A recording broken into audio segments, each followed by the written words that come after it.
Hi guys, Pink here. It's episode 29 of Let's Learn Ageod Civil War 2. And where we had left off last episode, we had just executed the turn. We're now in early March, and we're going to go through the messages and see what's going on with them. McClellan is active this turn by script, so... the Union papers push for an 1862 offensive. We need to threaten Richmond, which means 40 or more regiments and batteries within 2 regions for 2 turns by the end of June 62, or lose 2 national morale. How many? 40. So that's a good chunk of an army. That's an army that's got to be within 2. General War Order number 2. 4 of the division commanders are now corps commanders. Okay.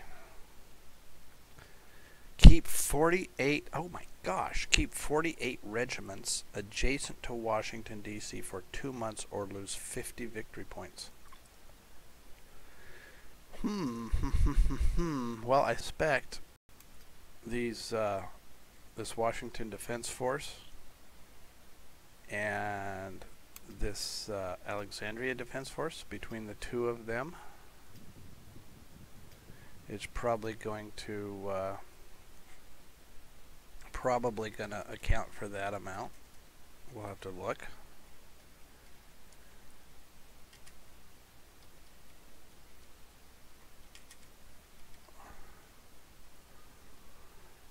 What else do we have here? Because of the huge stock of steel unleft.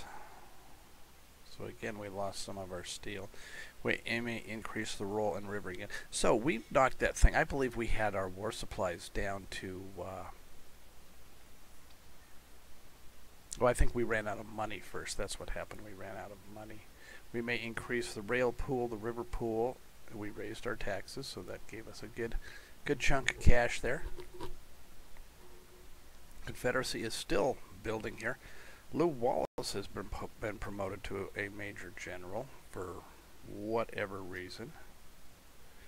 Brigadier General Davis, Siegel, and Pope is awaiting a new command. I think Siegel and Davis are out here. The Old Guard Brigade has been formed. Epidemics in the Mid-Atlantic. Which one took a hit here?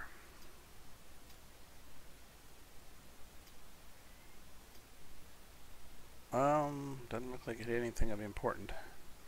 The Old Northwest. Oh, I think we... hard to say who got hit here.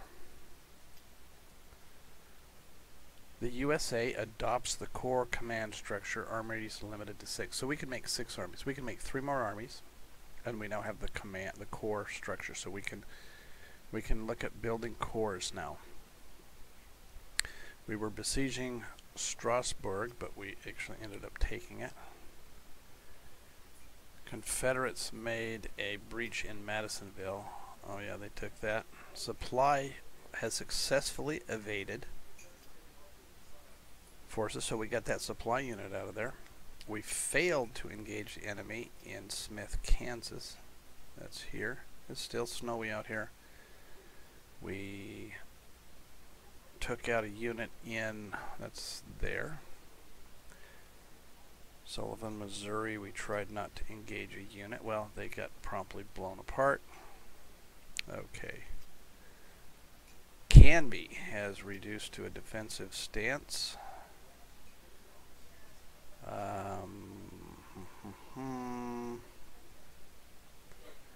Porter's fleet suffered 8 hits from wear and tear and exhaustion.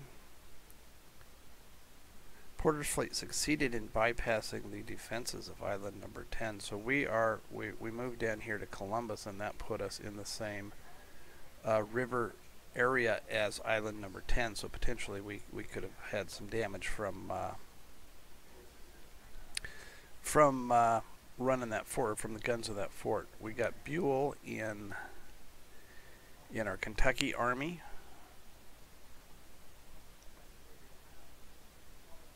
Barry's detachment suffered quite a bit of cohesion and possibly hits in his move. Irish Brigade have been trained here. Oh, this is where Halleck is. We finished some ironworks now. Those ironworks, those first ones we built, 1, 2, 3, 4. Let's take a look at one of them in Portland. Whoops. In Portland, the ironworks. That's producing 8 war supply a turn for us. In Cumberland, Maine, in Suffolk, Massachusetts.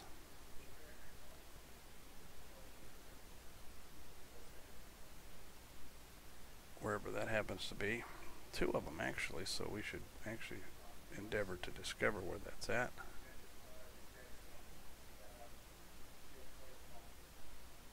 Well, let's look for the ones that actually have this Providence, Norfolk. Seems to me that Norfolk should be south of Suffolk should be south of Norfolk. This has some significant. We have one, a builder's foundry, and in Boston. Oh goodness, quite a bit of Boston is a very serious. Very serious city for us as far as production goes. What's 97% Union loyalists? That would seem appropriate for New England. We have some division or some units have been trained. That New England squadron that we've been trying to get built up, that's done. We've got quite a bit of artillery has come. Oh yeah, a lot of bit of stuff has come good here. Confederates took Fort Riley, Kansas. Oh, we took Strasburg and captured 54 supply. Not too shabby. A sea mine hit James Estuary. That would have given us one national morale there. The new telegraph stuff. Loudon, Virginia had one of its... where's Loudon? I suppose I should pay a little more attention to where things are. Anyway, there it is. We're up to 50-50 now here in Loudon. Transports moved some supply and they moved some money. Banks has been congratulated. New seniority 1. I wonder what that means as far as McClellan goes. Butterfield has been congratulated. Runyon has been congratulated. So McClellan is a 1. And Banks is a 1. Wonder what that means. Okay, the big thing for this turn, I think, is cores are now possible. Let's take a look at what we got around here. Oh good, these units have finally come together. I think I will make Griffin into a division commander, and let's see if we can just grab all of this force here. Yes, we can grab all of this force. Not sure I want the cavalry in with them. I really don't. They do have a little bit of cavalry that is native to one of those brigades, so I think I'll just go with that, and that frees up our cavalry to be used independently. So now that gives us a pretty decent force here that we're going to go after and start stomping on these people who have been causing us all manner of hate and discontent. Springfield, we did not capture Springfield. Apparently we got here late. Oh, the woods, the weather is clear. Perfect. Absolutely perfect. Whatever there was that was a field force, I think it was him, he got out. So we're just besieging now. There is a CSA detachment of Power 63 here. We will crush them. Let's take a look at the weather. weather. Oh, just this nice little piece of clear weather right here that we needed. And then there's some mud and some snow here. This is all storm. What do we got farther west? Farther west, we're still in mud. Out east, looks like we're mud and snow in the area of operations. Clear weather, fair weather out in the ocean. We're at clear weather down in this area where we're looking to do something. What do we have here? We have a Carolina Department, Savannah Mouth, coming from Savannah Mouth and moving toward Chatham, Georgia, led by General Taliaferro, including some Moultrie batteries. That would have come from there. Not sure what that all means. Anyway, cores. That's what we need to talk about, even though our army is currently somewhat the worse for wear. Let's make a core. Cores, after we're able to create them, they become our major field force. The army unit is going to become a support force, and we're going to be using the cores as our maneuver forces and the forces where our strength is concentrated. I believe that an army unit won't initiate combat when you have cores, but I don't quote me on that. I don't remember for sure. Hooker's Old Guard Brigade. Let's stick those in there. Union Detachment, that is our Manassas Garrison. Okay, what do we want to do here? We want to build a corps. We know that Sumner is a 2-star general. He's a major general. And that Mansfield can become a major general. He's promotable, as was Keyes, I believe, before he was slain. Okay, so let's split him up. Let's take him out. Now, are we kind of jumping the gun here, I wonder? I wonder if we're jumping the gun here, because we can make him a core stack, but we really don't have... Well, we can do this. We can... Maybe it's a bit premature. Maybe we don't quite want to do this just yet with this particular force, because things might be a little iffy at this point yet, tactically for this unit. Let's see, we have 2 batteries of artillery.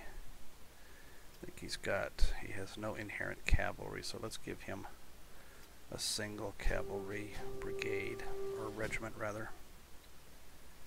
This one has some cavalry, has plenty of artillery. Well, let's just go ahead and add this in here, just because. If we should happen to sack McClellan, oh my, it would cost us 23 national morale and 387 victory points. I like to see that. I like to see that.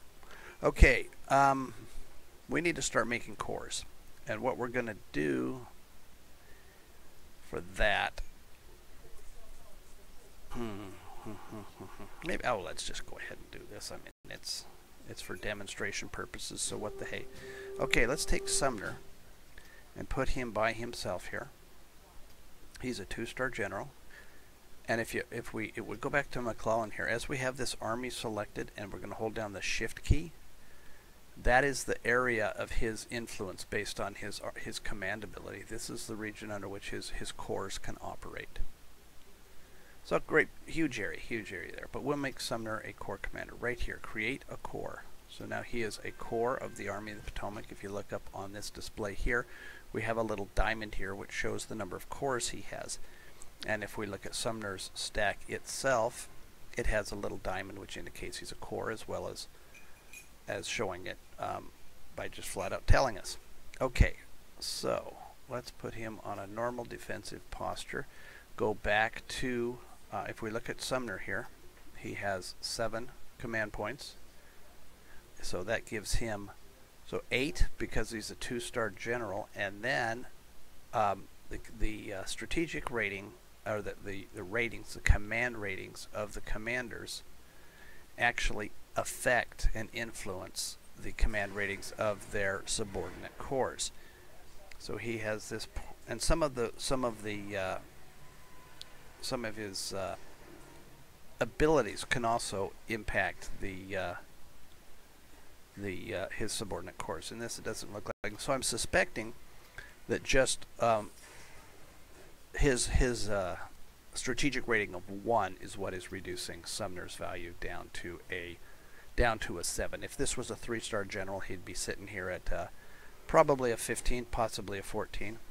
But what we're going to do with this unit, we're going to take the 2 divisions out of the Army of the Potomac, and we're going to stick them into Sumner's corps.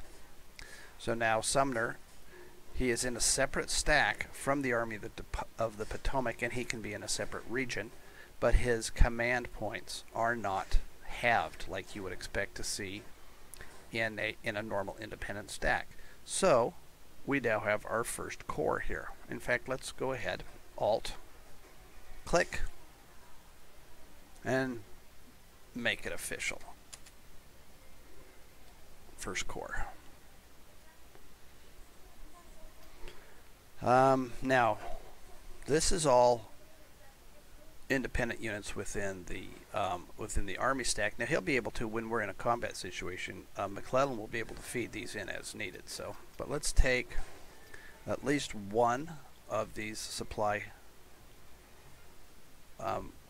wagons and stick it in here. I generally go kind of by a rule of thumb, 1 supply wagon per division. But if you look at this, that gives us 3 turns worth of supplies based on what we're here.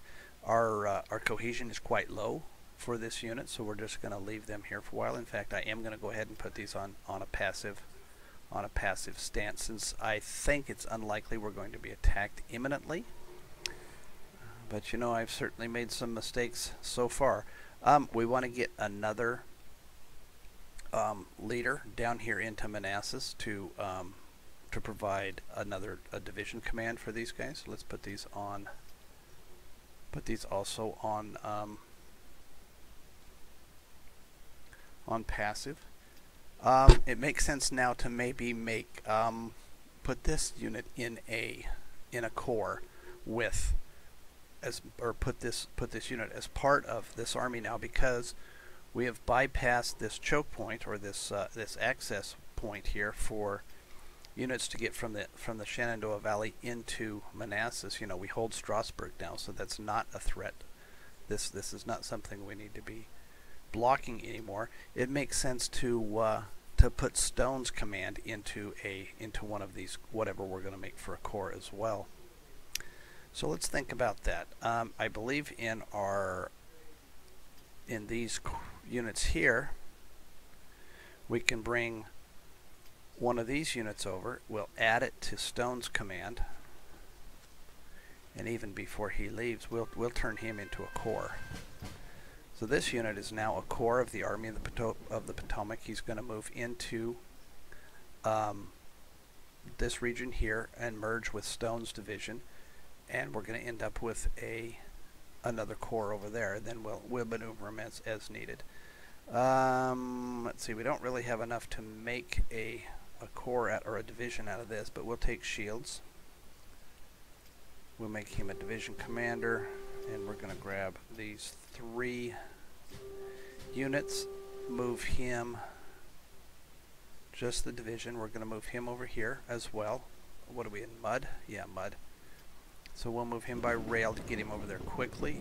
These other units that are in, let's say at least 3 of them, let's take them over here as well. Whoops, we didn't want to bring Mac with them.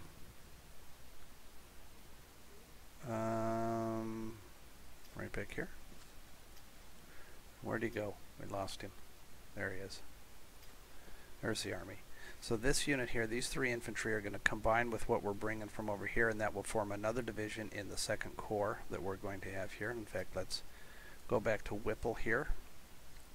Whipple's Corps, we're going to call this up here. We're going to call this the 2nd Corps. Okay.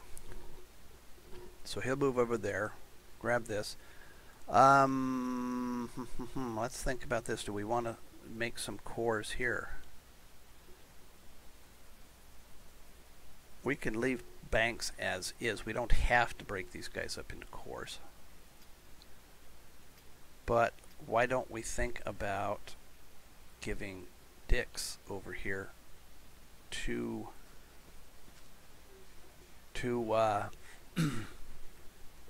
banks, so that we'll have the option of making some cores for him when the time comes. Mansfield. Mansfield can be a corps commander if we promote him. We're going to hold off on that for now because we don't really have the units enough force yet to warrant doing that. But what I'd like to see is 3 or 4 corps with anywhere from 2 to 4 divisions in them. I mean, start getting just a serious army built up out of that. And the Confederacy is going to be doing the same thing. They're going to be moving, consolidating their forces, getting the corps structure set up. So that's, in a nutshell, corps. We've done divisions and now we have corps. The big advantage of corps is this lets you spread your armies out. So we could have a corps here, and a corps here, for instance. And they do have the ability to what is called march to the sound of the guns. So if any one of these are attacked, depending on the various strategic reading, I believe, of the leaders and the terrain and the weather and their cohesion level and various things like that, I'm sure these corps will be able to move on their own to move in support of the units that are attacked. So this provides you a tremendous amount of flexibility. You'll be able to spread things out to defend more territory, yet still they'll be able to concentrate for defense. And I believe they'll do that on attack as well. I don't think that's strictly a defense thing, but I'm not 100% sure on that. Okay, so what else do we got to do? This guy get across? Let's look down here. Butler, Union Detachment. No, so he's not here yet. He's still at sea on his way to Fortress Monroe one day. He'll get here in one day. So what we'll probably do is put Butler in command, since he's senior and he's back. Whether we make an army out of him or not remains to be seen. We can make 3 more armies, so we're a little less restricted than we were before. In fact, we probably will make an army out of him because we want to make an army with Buell here. So here's Buell's command. We want to make an army, but Butler is senior to him, so if we make him an army before we make Butler an army, it will cost us 3 national morale and 53 victory points. So let's head back over here and declare that Butler is an army. And then we'll come back to Kentucky. And there we go. He's our next in line, so we're going to make him an army. And the big advantage, as we've talked about, to making a stack into an army is we lose that penalty where we divide our command points into 2. So we've got plenty of force here. We've got 3 divisions. Let's take this guy and combine him. We have 3 divisions. We certainly need to get more force down here. The Army of the Tennessee, we can certainly have one more division in here easily without going over our command point. Gilbert is a 2-star general. He's a major general, so he'll be able to be a corps commander if needed.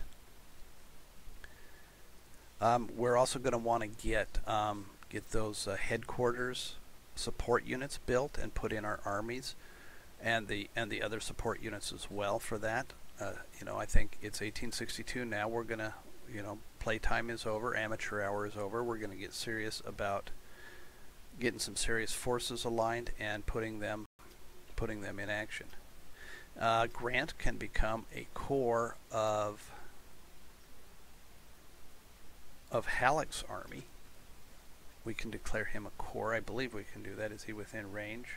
Let me see. Oh, Halleck is not even an army. We never formed him as an army.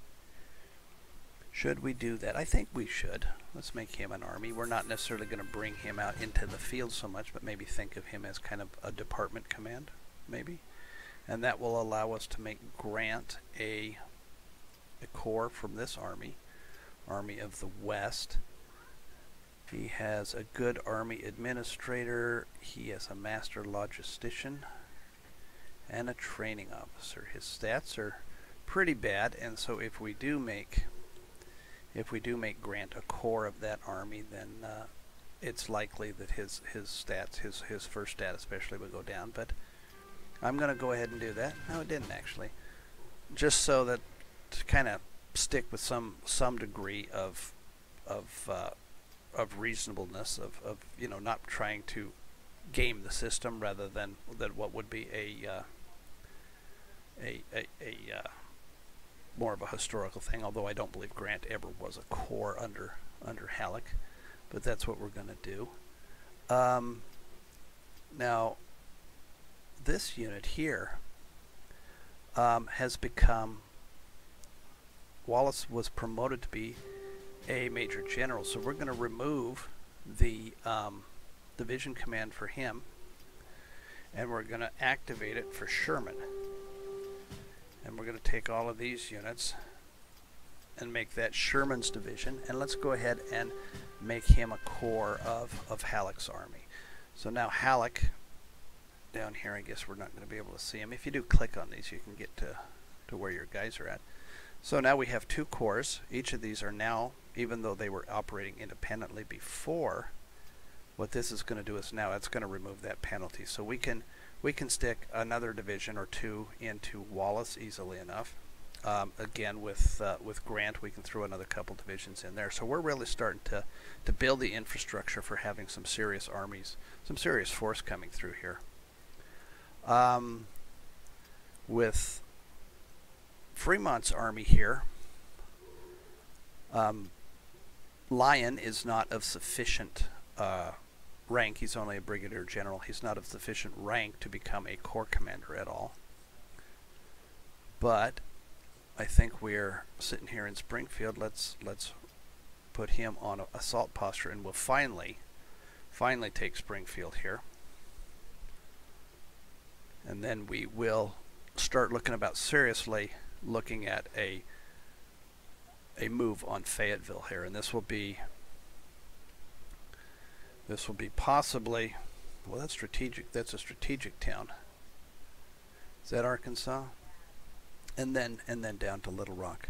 But specifically, if we take Fayetteville here, their ability to project force into this region is going to be greatly reduced, just due to the lack of supply.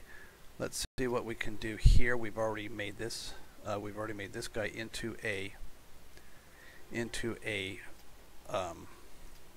division. Was this? Let's remove division command for this. Oh, we could combine these two even without making him a divisional commander, apparently. That's kind of interesting. Well, let's take him up to Lawrence, and I'm going to combine him with the cavalry we moved up there. So we're going to have Ricketts' force here and the cavalry up here. But what we're going to do initially here is we're going to take Ricketts' force and we're going to hit Fort Scott, because we do have a cavalry unit down here. We do have good supply. We've got 2 supply wagons with us now. So I think we should basically just clean up these units up here. Just move through and just smack them. This unit here, I think, what is our supply here? They have 100% military control. I think we'll just sit tight here, wait for the rest of this force to come up, because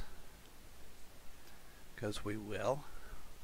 What is this? This is Jefferson C. Davis. More leaders. Why don't we bring him down here? That's going to take 13 days. He can do it. Well, let's just. Oh, I guess we can't. We probably can't do the redeploy on him because he's not currently in a in a region that has rail. But we'll put him here. 13 days. We might be able to increase that with the river transport. No, it actually slows it down. So that's fine. And Siegel or Seigel. Why don't we move him down here as well? I don't think we have any force. We definitely need to get more force in the St. Louis area. Well, that's the beginning of our move for this turn. We've gone through and we've discussed cores. I think given the background, our familiarity with the command system, I don't think it really requires a great deal of explanation. It all makes perfect sense coming on what came before. So I think I'm going to save the game here, and we'll call this episode to a close, and in the next episode we will finish up our movement, do our production, and run the turn depending on how time is going. So till next time.